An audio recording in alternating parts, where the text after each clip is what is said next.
Geography Sindhu study points में एक बार फिर से आप लोगों का स्वागत है। और आज का जो हम टॉपिक लेके आए हैं वो है समिति यानी कि कमेटीज यानी कि संसदीय समिति। संसदीय समितियों का जो नियुक्ति होती है उसे संसद ही नियुक्त करती है और इसके अध्यक्ष और इसके सभापतियों को इसकी रिपोर्ट जाती है। ये हमारी कमेटी हो गई। सेकंड पॉइंट इसका क्या आता है कि संसद जो है ना अपने, क्योंकि संसद के पास में बहुत ज्यादा कार्यभार हो जाता है और बहुत ज्यादा इसमें कार्य होता है जो हम लोगों तक मीडिया के थ्रू पहुंचता है और कुछ नहीं भी पहुंचता है। यानी कि बहुत सारी ऐसी योजनाएं होती हैं जो गवर्नमेंट बनाती है, उन योजनाओं पे कार्य करने के लिए संसद क्या करता है, कमेटीज का गठन कर देता है। यानी कि एक सिंपल लैंग्वेज में देखते हैं, अपने कार्यभार को थोड़ा सा कम करने के लिए वो कमेटीज का गठन कर देता है और उन कमेटीज के ऊपर उनके कार्यभार को छोड़ देता है और कमेटीज अपनी रिपोर्ट अपने अध्यक्ष या सभापतियों को भेजती हैं। हमारी ये पॉइंट हो गया। दूसरा है कि ये जो है, ये जो कमेटी है वो उसका इतिहास क्या है। अगर हम इतिहास के पन्नों को पलटते हैं और देखते हैं तो जो इसकी व्यवस्था है, ठीक है, यानी कि इसकी जो व्यवस्था है, तो पहले हम लोग देखते हैं कि आज का जो हमारा टॉपिक रहेगा वो संसद संसदीय समितियां रहेगा। संसदीय समितियां रहेगा। अगर हम संसदीय समितियों की बात या हिस्ट्री को हम लोग एक बार देख लेते हैं तो जो 1919 के भारतीय अधिनियम, भारतीय अधिनियम, ठीक है, भारतीय अधिनियम से स्टार्ट होती है। 1919 का भारतीय अधिनियम, जिसको हम क्या कहते हैं,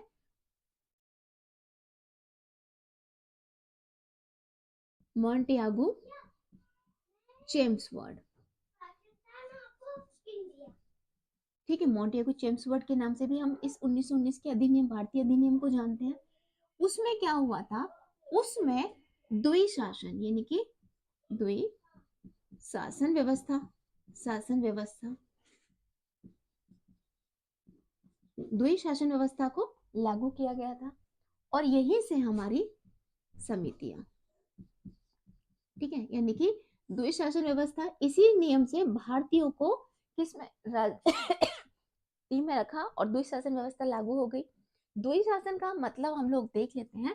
देखो, लोकसभा और राज्यसभा, ठीक है, होगा कि द्वि शासन व्यवस्था स्टार्ट हुई थी 1919 के भारतीय अधिनियम, मॉन्टेगू चेम्सफोर्ड कह सकते हैं, द्वि शासन व्यवस्था समितियां यहाँ से स्टार्ट हो गई थी।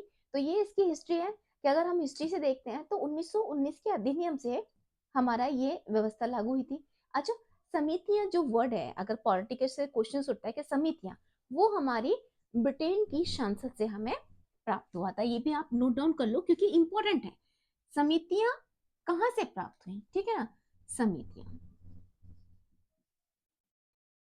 समितियां ब्रिटिश या ब्रिटेन कह दो संसद से हमें ये प्राप्त हुई है, ठीक है। अच्छा, ब्रिटेन संसद से प्राप्त हो गई समितियां, पता है 1919 चेम्सफोर्ड के अधिनियम यानी कि भारतीय अधिनियम 1919 से हमें प्राप्त हो गई। समितियों की जो नियुक्ति है वो सदन करता है, इसके जो अध्यक्ष या सभापति होते हैं उसको ये अपनी रिपोर्ट सौंपती है, ठीक है। अब बात आती है कि इनकी आवश्यकता क्यों पड़ती है, क्योंकि संसद अपने कार्यभार को थोड़ा कम करने के लिए इनका गठन कर देता है। अच्छा, सेकंड पॉइंट आप ये पूछ सकते हो कि मैम सेकंड आप ये बताइए कि क्या संसद को अधिकार है समितियां बनाने का, ठीक है, ये क्वेश्चन उठता है भाई, नॉर्मल है, उठेगा। मैं कहूंगी यस, संसद को पूरा अधिकार है आर्टिकल 105 और आर्टिकल 118 के थ्रू, ठीक है। आर्टिकल 105 यानी कि आर्टिकल 105 क्या कहता है, आर्टिकल 105 क्या कहता है, आर्टिकल 105 कहता है सांसदों के विशेषाधिकार, ठीक है, संसद के विशेषाधिकार,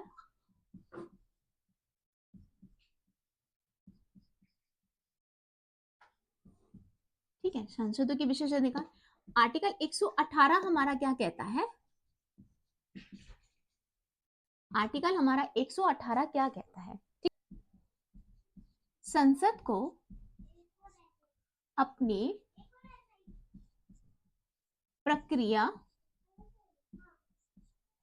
या कार्य, 18 क्या कहता है, संसद को अपनी प्रक्रिया या कार्य संचालन करने के लिए अधिकार है। संसद को अपनी प्रक्रिया या कार्य संचालन को विनियमित करने के लिए नियम बनाने का अधिकार है।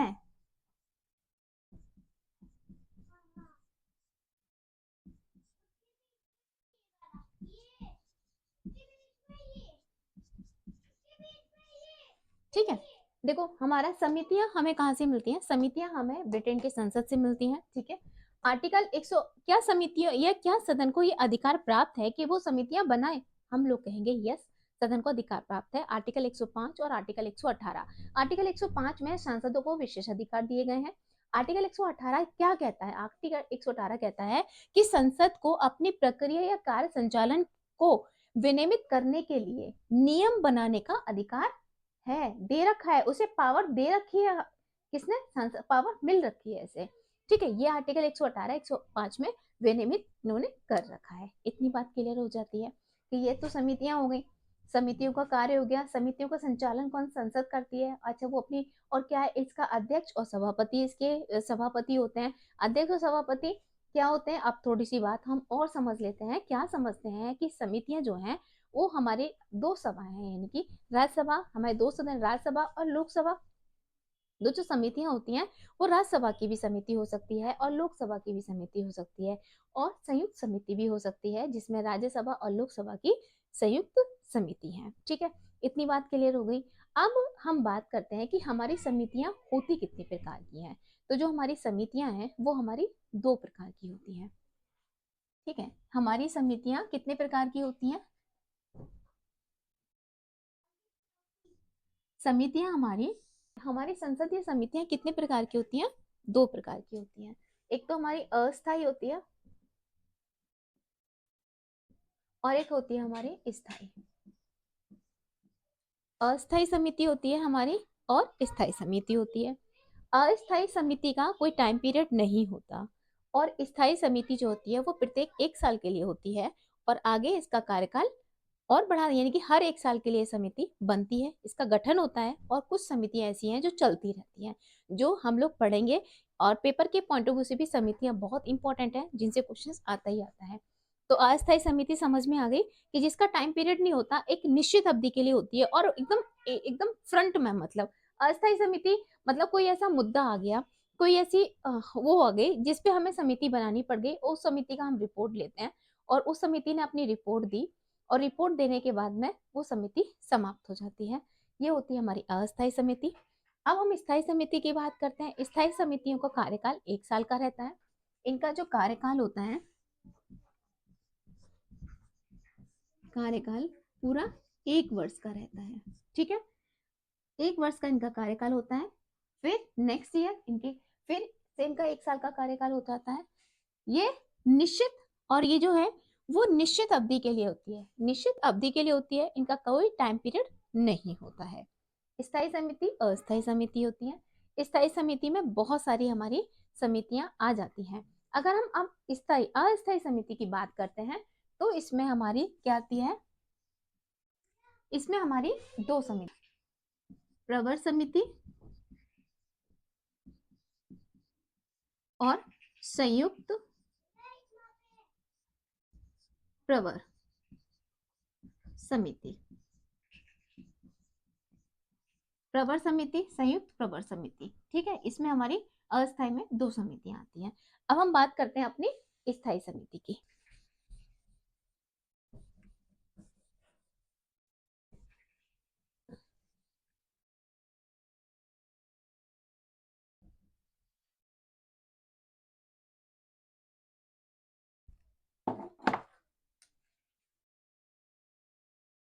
यहाँ पे हमने बात कर ली थी अपनी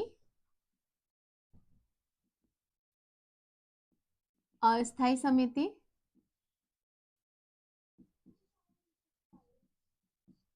और स्थायी समितियां। स्थायी समिति का कार्यकाल हमारा 1 ईयर के लिए होता है। अब स्थायी समितियां, अस्थायी समितियों में मैंने बताया था प्रवर समिति, 2 समितियां हमारी अस्थायी होती हैं, प्रवर समिति, सॉरी ये आज थोड़ा सा ऐसी है, प्रवर समिति, ठीक है। और दूसरी इसमें पहली हो गई, और सेकंड क्या होती है, संयुक्त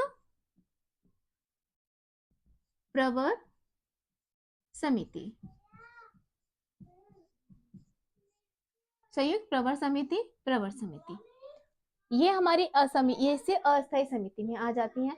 अब हम बात करते हैं स्थायी समितियों की, कि हमारी स्थायी समिति कौन कौन सी है। तो देखो हमारी स्थायी समिति, बहुत सारी स्थायी समितियां हैं, जिसमें से सबसे बहुत इंपॉर्टेंट है प्राक्कलन समिति, लोक लेखा समिति, और क्या कहते हैं, प्राक्कलन उपक्रम समिति, यानी कि सरकारी उपक्रम समिति है। ये हमारी समितियां हैं जो बहुत, और विशेषाधिकार समिति, जो समितियों से क्वेश्चंस उठते हैं वो बहुत इंपॉर्टेंट समितियां हैं, जिनसे उठेंगे उस ये जो हमारी जो सीरीज है समितियों की वो चलती रहेगी। मैं इसकी एक प्लेलिस्ट बना के डाल दूंगी, एक एक समिति को, यानी कि पूरा टाइम पीरियड ना लेके सिर्फ एक एक समिति के बारे में आप लोगों को बताऊंगी, जो इंपॉर्टेंट समितियां हैं। अभी फिलहाल हम क्या देखते हैं कि हमारे पास कितनी समितियां हैं, क्योंकि ये हमें नॉलेज होनी चाहिए, क्योंकि आजकल का जो माहौल चल रहा है, जो हमारे एग्जाम का माहौल चल रहा है, वो क्या है ना, भेड़ चाल के अंदर नहीं जाना चाहिए।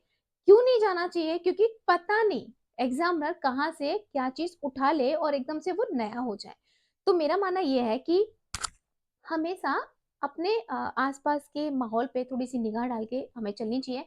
अगर हमें समितियां पढ़नी है तो हमें पूरी समितियों की जांच होनी चाहिए कि कौन कौन सी समितियां हैं, और जिसमें से मोस्ट इंपॉर्टेंट, जो बहुत ही ज्यादा इंपॉर्टेंट है, उनको तो पढ़ना ही पढ़ना है, ठीक है। तो समितियां हो गई, तो समितियां में पहली हमारी कौन कौन सी समिति आ जाएगी, हम लोग स्थायी समितियों को आप देख लेते हैं। और स्थायी समिति में भी कौन कौन सी समिति के थ्रू कौन कौन सी समितियां आती हैं। एक बार फिर से आपका स्वागत है ज्योग्राफी सिंधु स्टडी पॉइंट्स में, और आपका प्यार और इतना सपोर्ट करने के लिए आपको बहुत बहुत धन्यवाद। आप इसी तरीके से अपना प्यार और सपोर्ट बरकरार रखिएगा, कमेंट्स के थ्रू आप बताते रहिएगा। वित्तीय समिति, फिर हमारी विभागीय समिति,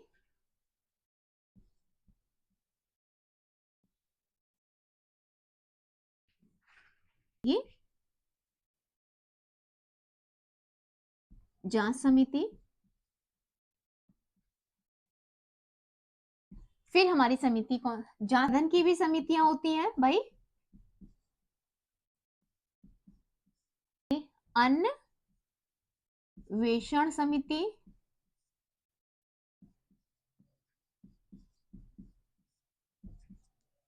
सेवा समिति। तो देखो हमारी स्थायी समिति, भाई स्थायी समिति का कार्यकाल 1 वर्ष होता है, ठीक है। स्थायी समिति में हमारी कौन सी आती है, वित्तीय, विभागीय, जांच, सदन समिति, अन्वेषण समिति और सेवा समिति, ये हमारी आती है स्थायी समिति में। और हमारी अस्थायी समिति में कौन कौन सी आती है, अस्थायी समिति में प्रवर समिति, संयुक्त प्रवर समिति आती है, ठीक है। ये हो गई हमारी समितियां हो गई। अब इन समितियों के अंदर भी समितियां हैं, उन्हें हम देखते हैं कौन कौन सी समितियां हैं वो। तो वित्तीय समिति में हमारी मोस्ट इंपॉर्टेंट समिति प्राक्कलन समिति, जो बहुत ही ज्यादा इंपॉर्टेंट है, लोक लेखा समिति,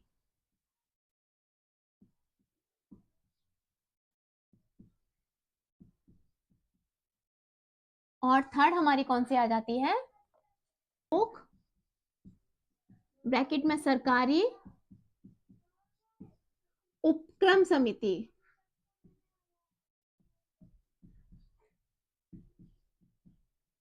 ये हमारी समिति किसमें आती है, ये हमारी समिति आती है वित्तीय समिति में, ठीक है। वित्तीय समिति में जो सारी की सारी मोस्ट इंपॉर्टेंट समितियां हैं, जो सारी कैसी हैं, मोस्ट इंपॉर्टेंट समितियां हैं, जिससे क्वेश्चंस मेंस में भी और पीटी के पर्पज से भी 100% आता भी है। तुम कोई से भी लेवल का अपना एग्जाम दे लो। ये है हमारी जांच समिति। जांच समिति के अंदर भी हमारी कौन कौन सी समितियां आती है? विशेषाधिकार समिति,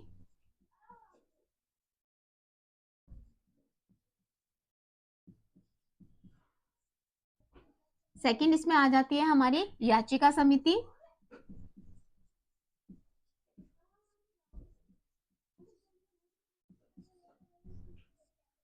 थर्ड इसमें आचरण समिति, विशेषाधिकार समिति, याचिका समिति और आचरण समिति। ये हमारी किस में आती हैं? ये हमारी समितियां आती हैं जांच समिति के अंतर्गत। हमारी ये समितियां आ जाती हैं, ठीक है।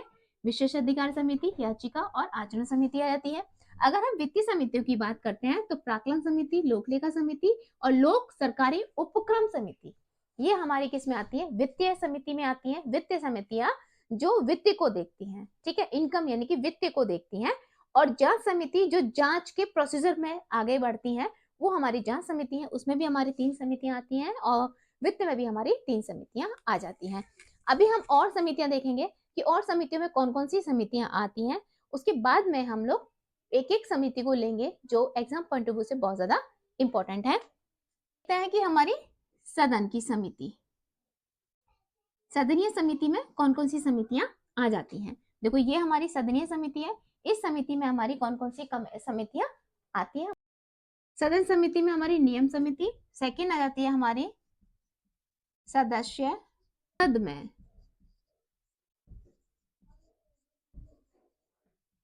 अनुपस्थित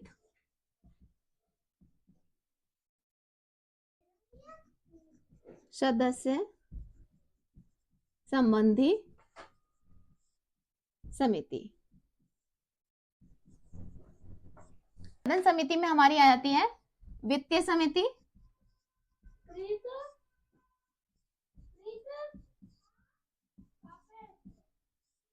यानी कि सदन समिति में हमारी वित्तीय समिति भी आती है। और हमारी कौन सी समिति है?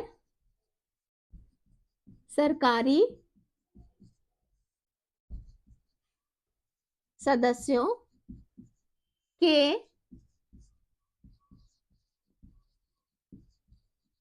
विधेयक संबंधी समिति, ठीक है। ये हमारी किस में आती है? ये हमारी सदन समिति में आती है। ये हमारी सदन समिति में आ जाती है। देखते हैं कि हमारी अन्वेषण में हमारी कौन कौन सी समितियां आ जाती हैं। अन्वेषण में हमारी समिति आ जाती है, इसे यहां से यूं देख लेते हैं, आश्वासन समिति और सेकंड कौन? जाति व अनुसूचित जाति जनजाति संबंधी समिति, ठीक है। संबंधी हमारी कौन सी संबंधी समिति है? एक और समिति आती है, वो आती है हमारी पत्र समिति। तो हमारी ये समितियां हो जाती हैं, ठीक है ना, जिसमें हमारी स्थायी समितियों में वित्तीय समिति, विभागीय समिति, जांच समिति, सदन समिति, अन्वेषण समिति और सेवा समिति। अगर हम वित्तीय समिति में देखते हैं तो जो मोस्ट इंपॉर्टेंट है प्रकरण लोकलेखा समिति, लोक सरकारी उपक्रम संबंधी यानी कि सम्मति होती है। फिर उसके बाद में आती है हमारी जांच संबंधी, जिसमें विशेषाधिकार समिति, याचिका समिति, आचरण समिति है।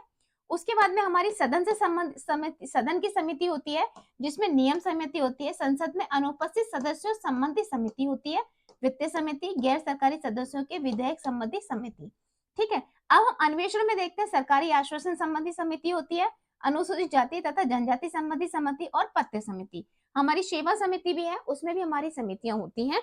और जो बहुत ही ज्यादा इंपॉर्टेंट है वो है हमारी प्रकलन लोकलेखा और प्रकरण लोकलेखा समिति, लोक सरकारी उपक्रम और विशेषाधिकार समिति, याचिका समिति, नियम समिति, जो हमारे क्वेश्चंस के पॉइंट ऑफ व्यू से बहुत ज्यादा इंपॉर्टेंट है और बहुत ज्यादा क्वेश्चंस आते हैं। अब हम चलते हैं अपनी अस्थायी समिति पे, जिसपे प्रवर समिति और संयुक्त प्रवर समिति है। प्रवर समिति और संयुक्त प्रवर समिति दोनों अगर देखी जाए तो एक जैसी ही समितियां हैं। इन्हें समझ लेते हैं प्रवर समिति। ठीक है, हम क्या देखते हैं, प्रवर समिति हम लोग देख लेते हैं। प्रवर समिति या अलग अलग सदनों में प्रवर समिति की आवश्यकता पड़ती है। तो इसमें जो सदस्य होते हैं, ठीक है, सदस्य कितने होते हैं, 30 इसके सदस्य होते हैं, सदस्यों की संख्या 30 होती है। इस समिति का जो कार्य है, इस समिति का यानी कि प्रवर समिति का जो कार्य है, इनकी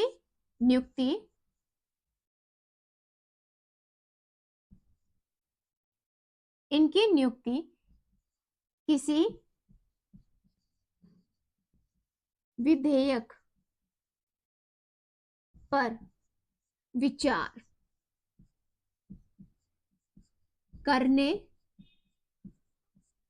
के लिए की जाती है।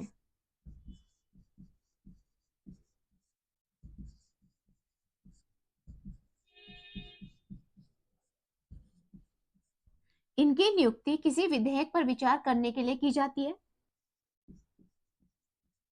अपना कार्य समाप्त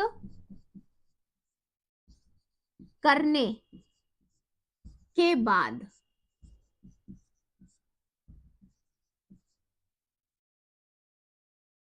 जाती है, समाप्त हो जाती है। ठीक है, प्रवर समिति में सदस्यों की संख्या 30 होती है, अलग अलग सदन में होती है तो भी इसकी सदस्य संख्या 30 होती है। इनका जो कार्य है, इनकी जो नियुक्ति होती है किसी विधेयक पे विचार करने के लिए की जाती है। और जब इनका कार्य समाप्त हो जाता है, यानी कि इनका कार्य हो जाता है, तो जो प्रवर समिति बनाई जाती है वो समाप्त हो जाती है।